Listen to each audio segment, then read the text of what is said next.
Today's reading is Daniel chapter 6. Chapter 6. Daniel and the Lion's Den. It pleased Darius to set over the kingdom 120 satraps to be throughout the whole kingdom, and over them 3 high officials, of whom Daniel was one, to whom these satraps should give account, so that the king might suffer no loss. Then this Daniel became distinguished above all the other high officials and satraps, because an excellent spirit was in him, and the king planned to set him over the whole kingdom. Then the high officials and the satraps sought to find a ground for complaint against Daniel with regard to the kingdom, but they could find no ground for complaint or any fault, because he was faithful, and no error or fault was found in him. Then these men said, "We shall not find any ground or complaint against this Daniel, unless we find it in connection with the law of his God." Then these high officials and satraps came by agreement to king, and said to him, "O King Darius, live forever. All the high officials of the kingdom, the prefects and the satraps, the councillors and the governors are agreed that the king should establish an ordinance and enforce an injunction, that whoever makes petition to any god or man for 30 days, except to you, O king, shall be cast into the den of lions. Now, O king, establish this injunction and sign the document so that it cannot be changed, according to the law of the Medes and the Persians, which cannot be revoked." Therefore King Darius signed the document and injunction. When Daniel knew that the document had been signed, he went to his house, where he had windows in his upper chamber open toward Jerusalem.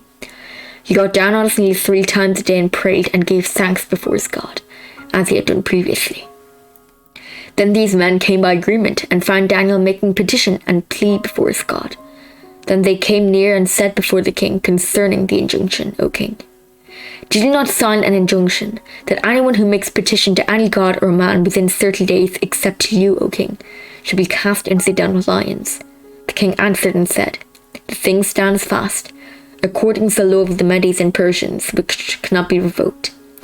Then they answered and said before the king, "Daniel, which is one of the exiles from Judah, pays no attention to you, O king, or the injunction that you have signed, but makes his petitions 3 times a day."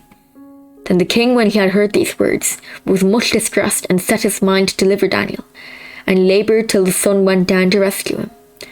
Then these men came by agreement to the king, and said to the king, "Know, O king, that it is the law of the Medes and Persians, and no injunction or ordinance that the king establishes can be changed."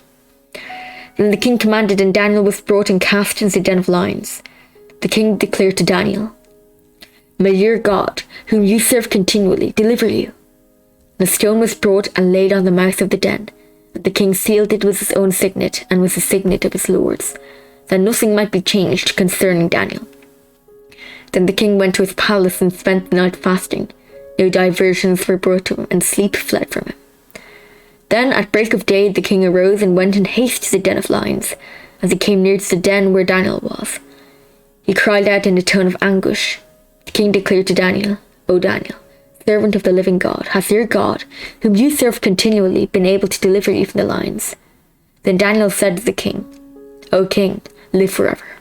My God sent his angel and shut the lions' mouths, and they have not harmed me, because I was found blameless before him. And also before you, O king, I have done no harm." Then the king was exceedingly glad, and commanded that Daniel be taken up out of the den. So Daniel was taken up out of the den, and no kind of harm was found on him, because he had trusted in his God. And the king commanded, and those men who had maliciously accused Daniel were brought and cast into the den of lions, they, their children, and their wives. And before they reached the bottom of the den, the lions overpowered them and broke all their bones in pieces. Then King Darius wrote to all the peoples, nations, and languages that dwell in all the earth, "Peace be multiplied to you. I make a decree that in all my royal dominion people are to tremble and fear before the God of Daniel, for he is a living God, enduring forever. His kingdom shall never be destroyed, and his dominion shall be to the end. He delivers and rescues. He works signs and wonders in heaven and on earth. He who has saved Daniel from the power of the lions." So this Daniel prospered during the reign of Darius and the reign of Cyrus the Persian.